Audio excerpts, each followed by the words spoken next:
मन का आंगन, भाग 1 अध्याय 1। भोर की किरण, सुबह की पहली किरण अभी धरती पर उतरी भी न थी, पर कृष्णा देवी की आंखें खुल चुकी थीं।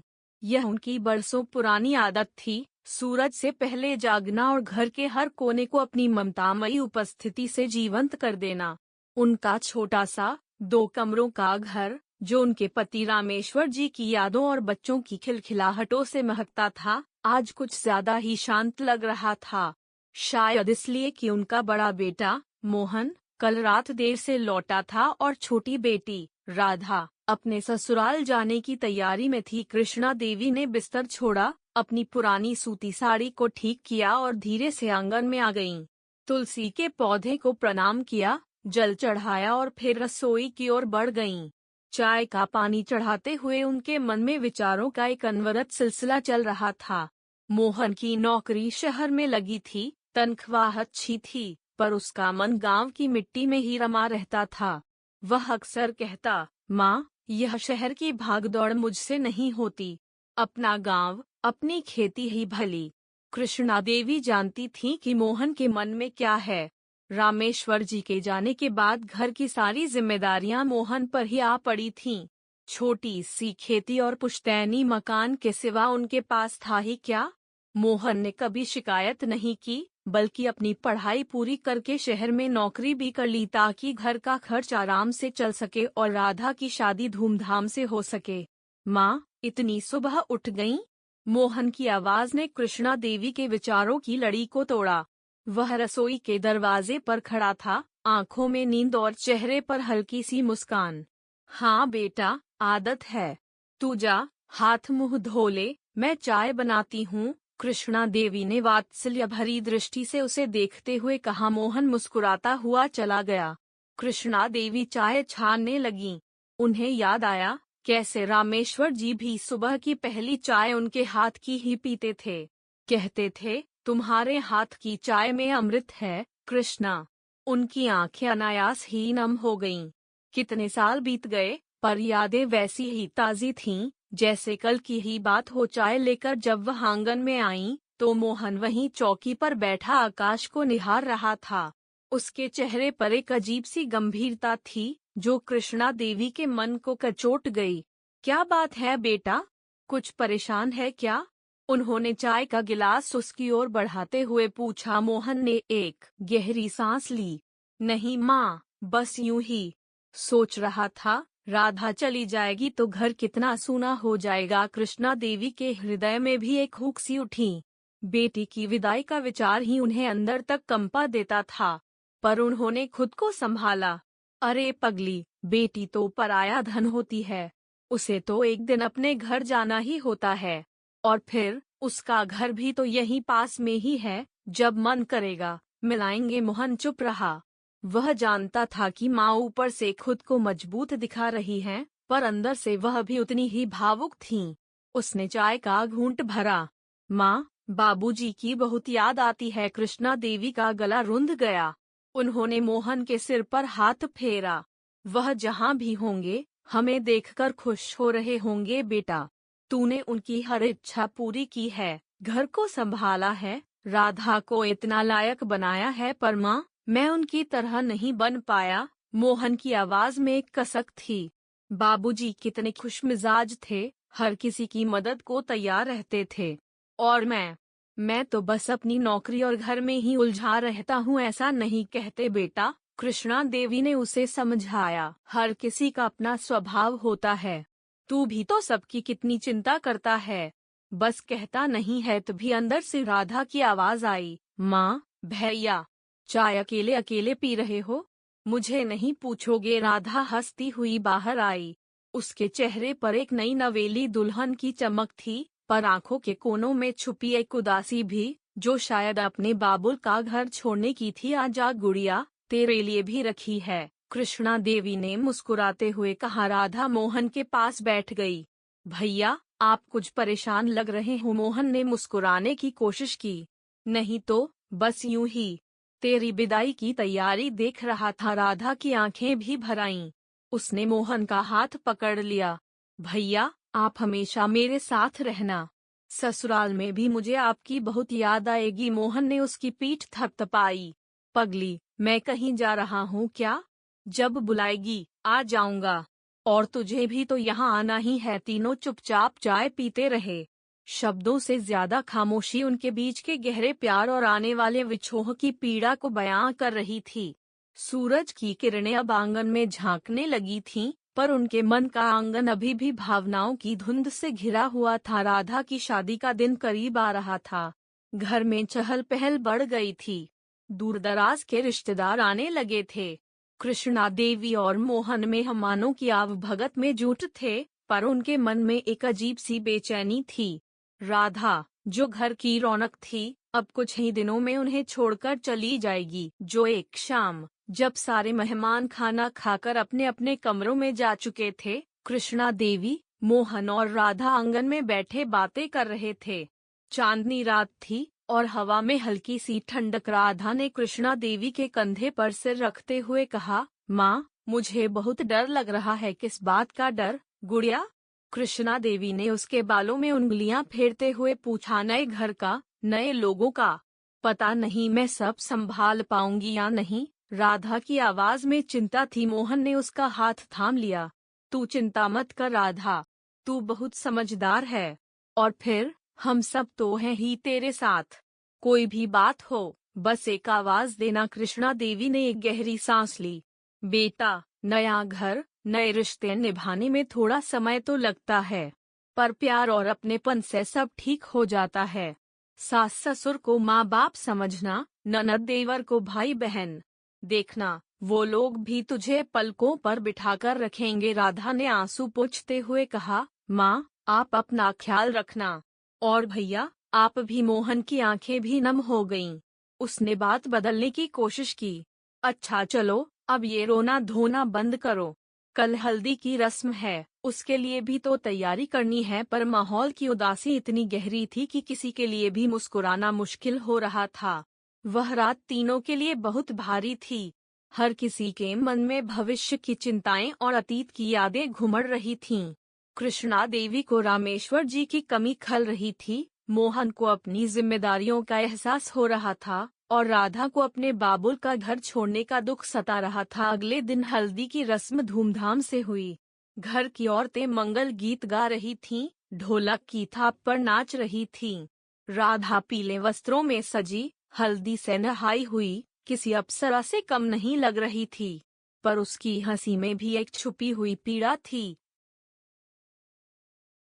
और राधा को अपने बाबुल का घर छोड़ने का दुख सता रहा था। अगले दिन हल्दी की रस्म धूमधाम से हुई। घर की औरतें मंगल गीत गा रही थीं, ढोलक की थाप पर नाच रही थीं। राधा पीले वस्त्रों में सजी, हल्दी से नहाई हुई, किसी अप्सरा से कम नहीं लग रही थी। पर उसकी हंसी में भी एक छुपी हुई पीड़ा थी, जिसे कृष्णा देवी और मोहन बखूबी समझ रहे थे। शाम को जब सब शांत हुआ, कृष्णा देवी राधा के कमरे में गईं। राधा अपनी पुरानी तस्वीरों का एल्बम देख रही थी। क्या देख रही है गुड़िया? कृष्णा देवी ने उसके पास बैठते हुए पूछा। राधा ने एक तस्वीर दिखाई जिसमें वह छोटी सी थी और रामेश्वर जी उसे गोद में उठाए हंस रहे थे। बाबूजी की बहुत याद आ रही है माँ। कृष्णा देवी ने तस्वीर को अपने सीने से लगा लिया। हाँ बेटा, वो होते तो आज कितने खुश होते। कुछ देर दोनों माँ बेटी चुपचाप बैठी रहीं। फिर कृष्णा देवी ने राधा का हाथ अपने हाथ में लिया।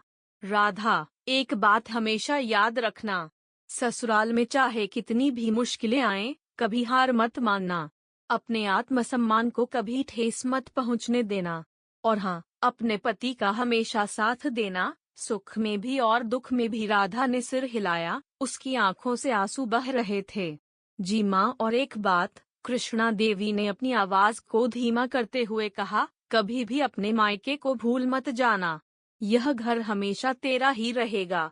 जब भी तेरा मन करे, बेझिझक चली आना। राधा माँ के गले लगकर फूट फूट कर रो पड़ी। कृष्णा देवी भी अपने आंसुओं को रोक नहीं पाईं। वह रात माँ बेटी के प्यार, उनकी यादों और आने वाले कल की अनिश्चितताओं के नाम रही। अध्याय 2, विदाई की बेला। आखिरकार वह दिन आ ही गया, राधा की शादी का दिन। सुबह से ही घर में शहनाइयों की गूंज थी। आंगन को फूलों और रंग बिरंगी लड़ियों से सजाया गया था। मेहमानों का आना जाना लगा हुआ था। कृष्णा देवी और मोहन हर छोटी बड़ी तैयारी में व्यस्त थे, पर उनके चेहरे पर एक अजीब सी उदासी छाई हुई थी। राधा दुल्हन के जोड़े में सजी किसी राजकुमारी सी लग रही थी। उसकी सहेलियां उसे छेड़ रही थीं, पर उसका मन कहीं और ही था। बार बार उसकी नजरें अपनी माँ और भाई को ढूंढ रही थीं, जैसे वह इन पलों को अपनी आंखों में हमेशा के लिए बसा लेना चाहती हो। बारात समय पर आ गई। द्वार पूजा हुई, वरमाला की रस्म हुई। पंडित जी ने मंत्रोच्चारण के साथ विवाह की विधियां संपन्न कराईं। मोहन ने कन्यादान की रस्म निभाई। जब वह राधा का हाथ उसके पति सुरेश के हाथ में दे रहा था, तो उसका हृदय भारी हो गया। ऐसा लगा जैसे उसने अपनी सबसे कीमती चीज किसी और को सौंप दी हो। विदाई का समय आया। यह पल हर किसी के लिए बहुत भावुक होता है। राधा अपनी माँ के गले लगकर ऐसे रोई जैसे कोई बच्चा अपनी माँ से बिछड़ रहा हो। कृष्णा देवी ने पत्थर की तरह अपने दिल को मजबूत कर रखा था, पर बेटी के आंसू देखकर उनका बांध भी टूट गया। अपना ख्याल रखना मेरी बच्ची, कृष्णा देवी ने सिसकते हुए कहा। और हमें भूल मत जाना। नहीं माँ, कभी नहीं, राधा ने रोते हुए जवाब दिया। फिर वह मोहन के गले लगी। भाई बहन का यह मिलन देखकर वहां मौजूद हर किसी की आंखें नम हो गईं। भैया, आप हमेशा मेरे आदर्श रहोगे, राधा ने कहा। मोहन कुछ बोल नहीं पाया, बस अपनी बहन के सिर पर हाथ फेरता रहा। डोली उठी। राधा रोते हुए उसमें बैठ गई। शहनाई की धुन में भी एक अजीब सी उदासी घुल गई थी। डोली धीरे धीरे आंखों से ओझल हो गई, पर अपने पीछे छोड़ गई एक खाली आंगन और दो टूटे हुए दिल। कृष्णा देवी और मोहन वहीं खड़े रहे, जब तक डोली पूरी तरह से उनकी नजरों से दूर नहीं हो गई। फिर कृष्णा देवी बेसुध सी होकर वहीं आंगन में बैठ गईं। मोहन ने उन्हें सहारा देकर उठाया और अंदर कमरे में ले गया। घर जो कुछ घंटे पहले तक खुशियों और चहल पहल से गुलजार था, अब एकदम शांत और सूना लग रहा था। हर कोने में राधा की यादें बिखरी पड़ी थीं। उसकी हंसी, उसकी बातें, उसकी शरारतें, सब कुछ जैसे हवा में तैर रहा था। मोहन ने माँ को पानी पिलाया। माँ, संभालो अपने आप को, राधा अपने घर गई है, खुश रहेगी, कृष्णा देवी ने आंसू पोंछते हुए कहा। हाँ बेटा, पर मन नहीं मानता। ऐसा लग रहा है जैसे घर की आत्मा ही चली गई हो। मोहन भी क्या कहता, वह खुद भी तो उसी पीड़ा से गुजर रहा था। उसने माँ के पास बैठकर उनके कंधे पर हाथ रखा। दोनों चुपचाप बैठे रहे, एक दूसरे के मौन दुख को साझा करते हुए। रात घिर आई थी। मेहमान जा चुके थे। घर की बिखरी हुई चीजें समेटते हुए मोहन को राधा की हर छोटी बड़ी चीज नजर आ रही थी। उसकी किताबें, उसके खिलौने, उसके कपड़े, हर चीज से उसकी यादें जुड़ी थीं। कृष्णा देवी रसोई में कुछ बनाने की कोशिश कर रही थीं, पर उनका मन नहीं लग रहा था। उन्हें बार बार राधा की आवाज सुनाई दे रही थी। माँ, आज खाने में क्या बनाया है? उस रात न माँ को नींद आई, न बेटे को। दोनों के मन में एक ही ख्याल था। राधा, वह कैसी होगी? नए घर में उसका मन लग रहा होगा या नहीं? अगले दिन सुबह जब कृष्णा देवी उठी, तो घर की चुप्पी उन्हें काटने को दौड़ रही थी। उन्होंने रोज की तरह तुलसी को जल चढ़ाया, पर आज उनके हाथों में वह स्फूर्ति नहीं थी। चाय बनाते हुए भी उनका ध्यान बार बार भटक रहा था। मोहन भी गुमसुम सा था। नाश्ता करते समय दोनों ने एक दूसरे से ज्यादा बातें नहीं कीं। ऐसा लग रहा था जैसे शब्दों ने उनका साथ छोड़ दिया हो। दोपहर में राधा का फोन आया। उसकी आवाज सुनकर कृष्णा देवी की जान में जान आई। कैसी है मेरी बच्ची? उन्होंने पूछा। मैं ठीक हूँ माँ, आप कैसी हो? भैया कैसे हैं? राधा की आवाज में खुशी के साथ साथ एक हल्की सी घबराहट भी थी। हम भी ठीक हैं बेटा, तू चिंता मत कर। सब ठीक है ना वहाँ? हाँ माँ, सब बहुत अच्छे हैं। सुरेश भी बहुत ध्यान रखते हैं मेरा। कुछ देर और बातें करने के बाद राधा ने फोन रख दिया। कृष्णा देवी के चेहरे पर हल्की सी मुस्कान आई। चलो बेटी खुश तो है, पर मन का क्या करें? वह तो बार बार उसी आंगन में लौट आता था, जहाँ कल तक राधा की खिलखिलाहटें गूंजती थीं। दिन बीतते गए। धीरे धीरे कृष्णा देवी और मोहन ने खुद को व्यस्त रखने की कोशिश की। मोहन अपनी नौकरी पर जाने लगा। कृष्णा देवी घर के कामों में मन लगाने लगीं, पर शाम होते ही घर की उदासी उन्हें घेर लेती। राधा की कमी उन्हें हर पल महसूस होती। एक दिन मोहन जब ऑफिस से लौटा तो उसने देखा कि माँ आंगन में बैठी राधा की पुरानी साड़ी को सीने से लगाए रो रही हैं। मोहन का दिल भर आया। वह माँ के पास गया और उनके कंधे पर हाथ रखा। माँ, कब तक यूं रोती रहोगी? राधा खुश है अपने घर में, कृष्णा देवी ने आंसू पोंछते हुए कहा। जानती हूँ बेटा, पर माँ का दिल है, मानता नहीं। उसकी हर चीज देखकर उसकी याद आ जाती है। मोहन ने माँ को सहारा देकर उठाया। चलो माँ, आज हम राधा से मिलने चलते हैं। तुम्हारा मन भी बहल जाएगा। कृष्णा देवी के चेहरे पर चमक आ गई। सच बेटा? हाँ माँ, सच। दोनों तैयार होकर राधा के ससुराल के लिए निकल पड़े। रास्ते भर कृष्णा देवी के मन में तरह तरह के ख्याल आते रहे। राधा कैसी होगी? क्या वह उन्हें देखकर खुश होगी? जब वे राधा के घर पहुँचे तो राधा उन्हें दरवाजे पर ही मिल गई। माँ और भाई को देखकर उसकी खुशी का ठिकाना न रहा। वह दौड़कर माँ के गले लग गई। माँ, भैया, आप लोग आ गए। राधा के सास ससुर ने भी उनका बहुत आदर सत्कार किया। सुरेश भी बहुत खुश था। कृष्णा देवी ने देखा कि राधा अपने नए घर में बहुत खुश है। उसके चेहरे पर वही पुरानी रौनक लौट आई थी। यह देखकर उनके मन को बहुत शांति मिली। शाम को जब वे लौटने लगे तो राधा उन्हें दरवाजे तक छोड़ने आई। जल्दी आना माँ, उसने कहा। तू भी आना बेटा, कृष्णा देवी ने जवाब दिया। लौटते समय मोहन ने देखा कि माँ के चेहरे पर अब वह उदासी नहीं थी। उनके मन का आंगन जैसे फिर से खिल उठा था। पर क्या यह खुशी स्थायी थी, या जीवन के सफर में अभी और भी इम्तिहान बाकी थे? यह तो आने वाला वक्त ही बताएगा। क्रमशः मन का आंगन, भाग 2, अध्याय 3। सूने आंगन की गूंज। राधा के ससुराल से लौटने के बाद कृष्णा देवी के मन को क्षणिक शांति तो मिली थी, यह देखकर कि उनकी बेटी अपने नए घर में प्रसन्न है। पर घर लौटते ही आंगन का सूनापन उन्हें फिर से डसने लगा। हर वस्तु, हर कोना राधा की स्मृतियों से भरा हुआ था। कभी उसकी पायल की छम छम, कभी उसकी मीठी हंसी, कभी रसोई में मदद करती उसकी फुर्तीली उपस्थिति। सब कुछ जैसे आंखों के सामने चलचित्र की भांति घूम जा। कृष्णा देवी जानती थीं कि यह जीवन का नियम है, बेटियों को एक दिन अपने घर जाना ही होता है। पर माँ का हृदय इन तर्कों को कहाँ समझ पाता है। वह अक्सर राधा के कमरे में चली जाती, उसकी संजोकर रखी हुई चीजों को निहारती, अपनी हथेलियों से उन्हें सहलाती और उनकी आंखें चुपके से बरस पड़ती। मोहन अपनी माँ के इस पीड़ा को गहराई से महसूस कर रहा था। वह स्वयं भी राधा को बहुत याद करता था। बहन के साथ बिताए बचपन के दिन, उसकी छोटी छोटी जिदें, उसका निश्चल प्रेम, सब कुछ उसके मन मस्तिष्क में घूमता रहता। पर वह पुरुष था और समाज ने पुरुषों को अपनी भावनाओं को खुलकर व्यक्त करने की उतनी स्वतंत्रता नहीं दी थी। वह अपनी माँ के सामने स्वयं को मजबूत दिखाने का प्रयास करता, उन्हें दिलासा देता, उनका ध्यान बटाने की कोशिश करता, पर अकेले में उसका मन भी भर आता था। उसे यह भी चिंता सताती कि माँ इस अकेलेपन में कहीं बीमार न पड़ जाए। एक दिन शाम को जब मोहन ऑफिस से लौटा तो उसने देखा कि कृष्णा देवी तुलसी के चौरे के पास गुमसुम बैठी हैं। उनकी आंखों में वही चिर परिचित उदासी तैर रही थी। आज उनसे रहा नहीं गया। वह माँ के पास जाकर बैठ गया और स्नेह से उनका हाथ अपने हाथ में ले लिया। माँ, उसने धीमी आवाज में कहा, मैं जानता हूँ राधा की याद तुम्हें बहुत सताती है। मुझे भी उसकी कमी बहुत खलती है। पर माँ, इस तरह तुम खुद को और बीमार कर लोगी। राधा वहाँ खुश है, यही हमारे लिए सबसे बड़ी बात होनी चाहिए।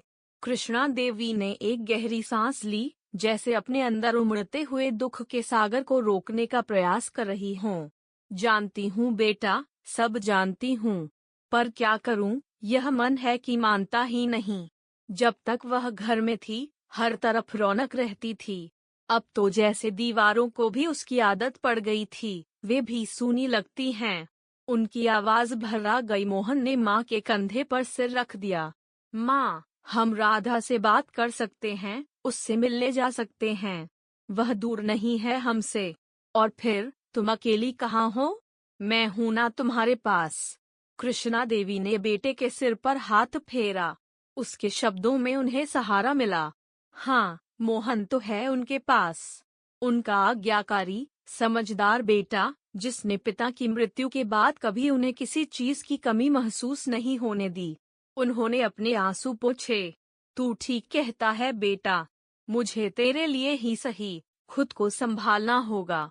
उस दिन के बाद कृष्णा देवी ने सचेत रूप से अपने मन को दूसरी दिशाओं में मोड़ने का प्रयास किया। वह घर के कामों में खुद को पहले से अधिक व्यस्त रखने लगीं। आस पड़ोस की महिलाओं के साथ थोड़ा समय बिताती, मंदिर हो आती। मोहन भी उनका पूरा ध्यान रखता। वह ऑफिस से जल्दी घर आने की कोशिश करता, माँ के साथ बैठकर बातें करता, कभी कभी उन्हें बाहर घुमाने भी ले जाता। राधा भी नियमित रूप से फोन करती और हफ्ते 15 दिन में एक बार मायके आकर माँ और भाई से मिल जाती। उसके आने से घर में जैसे फिर से जान आ जाती। कृष्णा देवी उसके लिए उसकी पसंद के पकवान बनाती, मोहन उसके लिए शहर से छोटे मोटे तोहफे लाता। वे घंटे साथ बिताते, ढेर सारी बातें करते, हंसते खिलखिलाते। राधा के चेहरे पर अपने ससुराल की खुशियां और संतोष देखकर कृष्णा देवी का मन तृप्त हो जाता। वह मन ही मन ईश्वर को धन्यवाद देती कि उनकी बेटी को इतना अच्छा घर और इतना प्यार करने वाला पति मिला। धीरे धीरे समय का मरहम कृष्णा देवी के घावों को भरने लगा।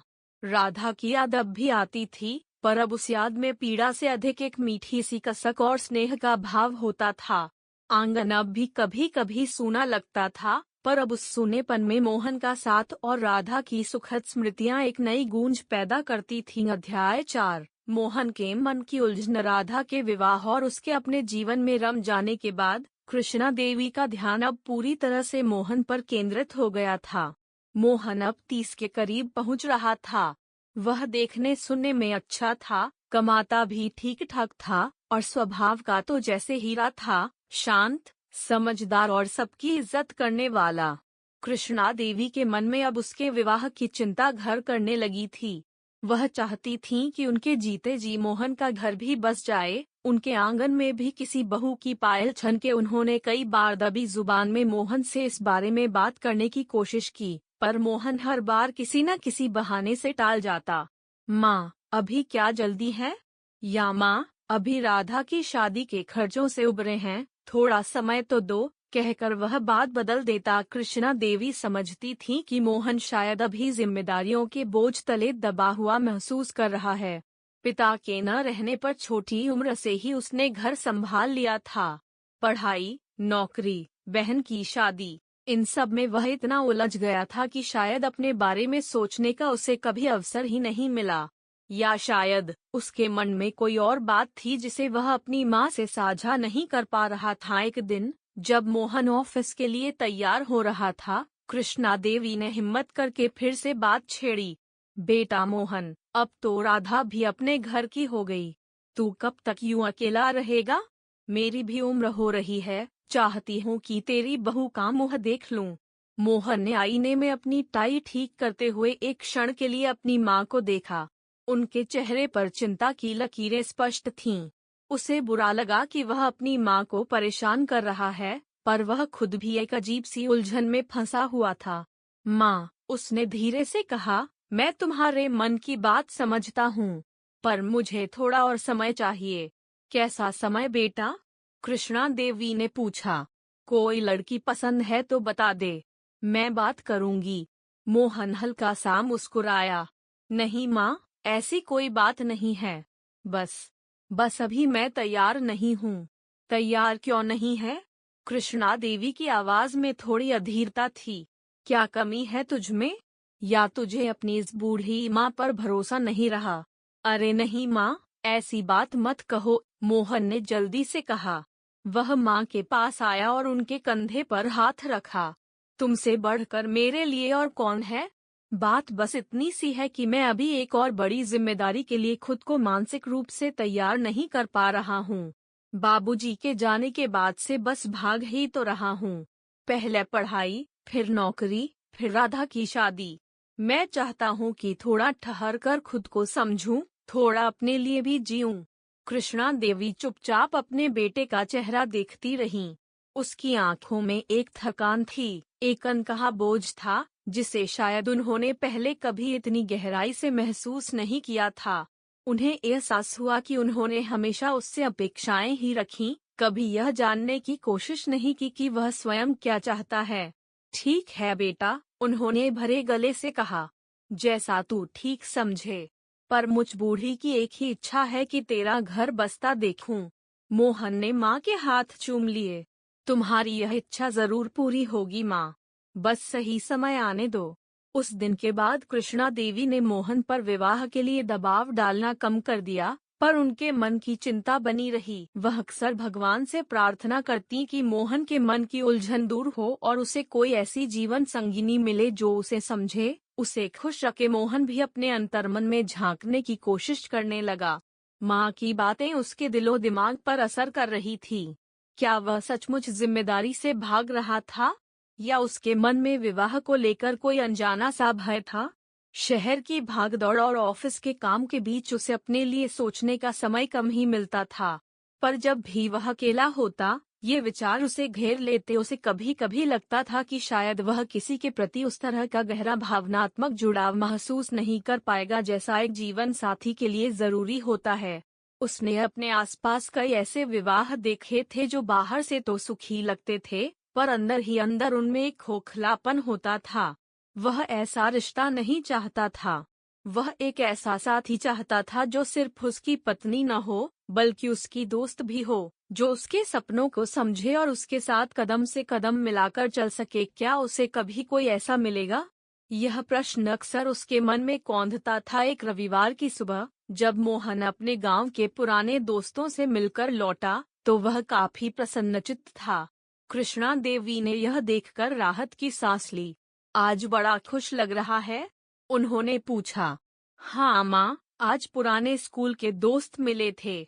बहुत दिनों बाद सब इकट्ठे हुए, पुरानी यादें ताज़ा हो गईं। मोहन ने मुस्कुराते हुए कहा। उनमें से एक दोस्त, रमेश, आजकल पास के ही कस्बे में एक स्कूल में पढ़ाता है। उसने बताया कि उनके स्कूल में एक नई टीचर आई है, बहुत ही सुलझी हुई और पढ़ी लिखी। कृष्णा देवी के कान खड़े हो गए। अच्छा, कौन है वह? कहाँ की है? मोहन हंसा। अरे माँ, मैंने बस यूं ही बताया। तुम तो अभी से रिश्तेदारी निकालने लगी। क्यों न निकालूं? कृष्णा देवी ने कहा। अच्छी लड़की है तो बात आगे बढ़ाने में क्या हर्ज है? तू एक बार मिल तो ले उससे। मोहन कुछ देर सोचता रहा। रमेश ने उस टीचर, जिसका नाम प्रिया था, की काफी तारीफ की थी। कहा था कि वह न केवल बुद्धिमान है, बल्कि स्वभाव से भी बहुत विनम्र और कला में रुचि रखने वाली है। मोहन को कला और साहित्य में हमेशा से रुचि रही थी। ठीक है माँ, उसने आखिरकार कहा। अगर तुम कहती हो तो मैं एक बार रमेश से कहकर प्रिया जी से मिलने की कोशिश करूंगा। कृष्णा देवी का चेहरा खिल उठा। अरे, उम्मीद क्यों न पालूं? मेरा बेटा हीरा है, उसे कोई कैसे मना कर सकता है? मोहन मुस्कुरा दिया।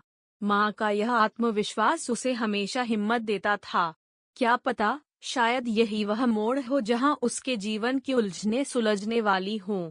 उसके मन में एक अनजानी सी आशा की किरण जगी, एक ऐसी किरण जो शायद उसके सूने मन के आंगन को भी खुशियों से भर दे।